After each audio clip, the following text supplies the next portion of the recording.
Nityanandam. Welcome to the next episode of Exploring into Vedic Tradition.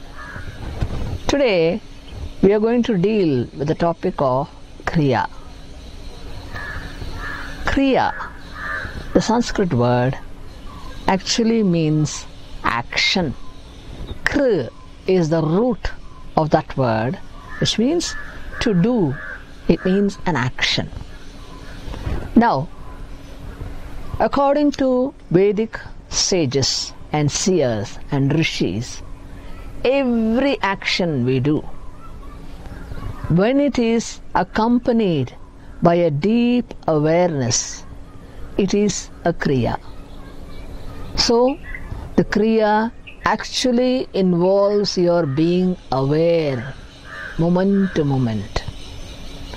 Even the simple act of brushing your teeth, washing yourself, eating or sleeping, anything and everything involves action.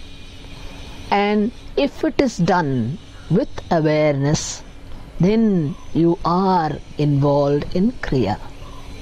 But then, these actions of daily actions, they are considered to be Nitya Kriyas, eternally daily actions. They are classified in that group. But when you want to go inside and understand your inner potential, your true nature, then the Kriya, apart from being a daily action, it has to help you go inward and relate to your inner potential. For this, the sages formulated many disciplines, and Kriya Yoga is one of the foremost disciplines. And the authority on Kriya Yoga, we can say, is the great saint in Himalayas, Mahavatar Babaji. He was the one who codified and brought the Kriya to the level of understanding of human beings. And what is it that is the base for the Kriya? All human beings live by breathing air, and through the air they take in prana. So the prana is a life-giving force. We can learn about enlightenment from masters through their discourses, through being in their presence. But for the experience to happen in us, we need to do certain practices. And Kriya Yoga is one of the very important practice. Why? Because Kriya Yoga actually does not deal with religion at all. It just deals with your breath, breathing. Every human being, whether he believes in a God or not, is eligible to practice Kriya Yoga if he is interested in realizing his inner potential.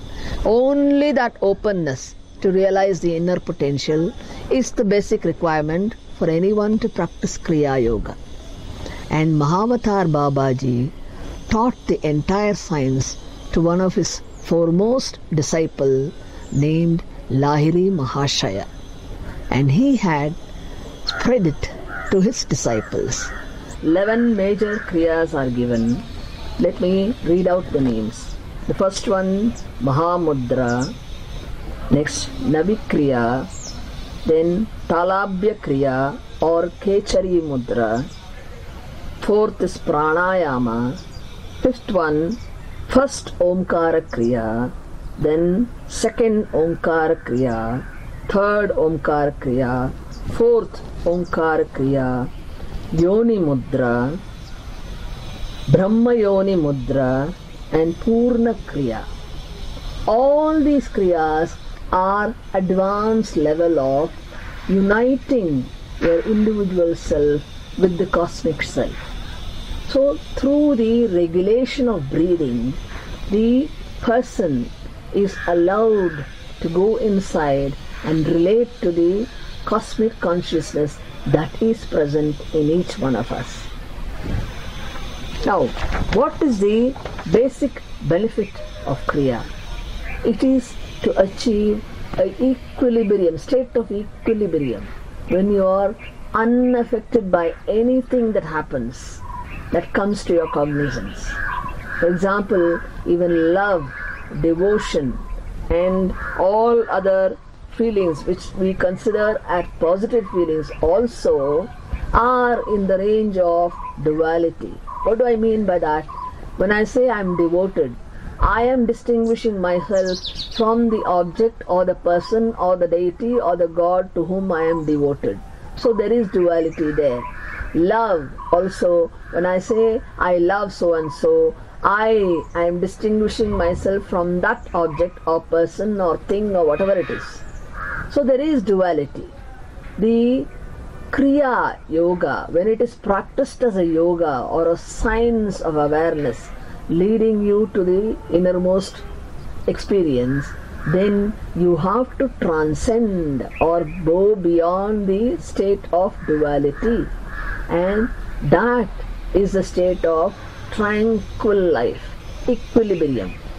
Once there is a story when Lahiri Mahashaya, the great saint who was a disciple of Bhavatar Babaji, he was invited by some people who wanted to make fun of him.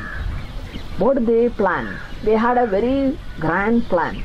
They said, as soon as he comes, we'll ask him what his Ishta Devata is. And each one of them had planned to refute him, whatever name he mentions, whether it is Vishnu or Shiva or Devi, whichever name he mentions, each one of them had planned to refute him and catch him in that point. Lahiri Mahashaya went to the assembly because he was invited. And after some time, one of them asked him, what is your Ishta Devata? He just looked at him with a smile and remained quiet. Then the next person, who was also ready with an answer, he asked him, why don't you tell us what is your Ishta Devata? Ishta Devata means the deity which is very close to your idea of God, with whom you are able to relate very easily. It may be any form or any concept or anything. Ishta Devata is called. The deity of your choice. That is what it means. So the second person also asked him, and even to him he just gave a smile and did not answer. Then the third person said, why don't you tell us what is your Ishta Devata? Why don't you name it?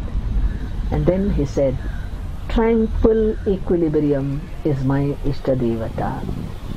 When he said that, all the three of them were fooled because they could not understand what he was aiming at.